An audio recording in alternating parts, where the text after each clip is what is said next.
Very good. ஏ. அடுத்து B போடுங்க. Very good. C. C இப்படி இப்படி இப்படி வளைக்கணும். இப்படி வளைக்கணும் என்னையா? அடுத்து டி போடுங்க. இங்கே பாரு, டீச்சர் போட்டிருக்க டியை பாரு.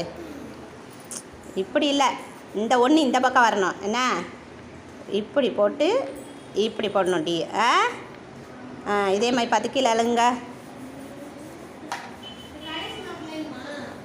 ஆமாம்மா. ஏ. Very good.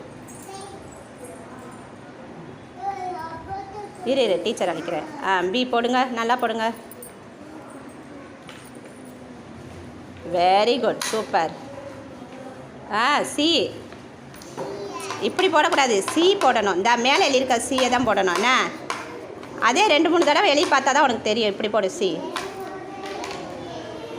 அடுத்து டி. இங்கே 1 போட்டு அப்புறம் இப்படி போடணும். வெரி குட், சூப்பரா. ஒரு கோடு தான், ஒரு கோடு தான், அவ்வளோதான். இந்த ஒரு கோடு மட்டும் தான். டி. இங்கே பார்த்து இதே மாதிரி பார்த்து போடு. வெரி குட் தன்விகா குட்டி, வெரி குட். எழுத தெரிஞ்சிருச்சு. B. Very good. C. C C இந்த சி மறந்துடுற நீ. ஐ ஒன்று ஒன்றுன்னே போடுற. சி இப்படி போடணும். வீட்டில் போய் எழுதி பார்த்துட்டு வந்துடணும். என்னடி தங்கம்? டி. Very good. கிளாப் பண்ணுங்க. தன்விகாவுக்கு அழகாக எழுதிருச்சு.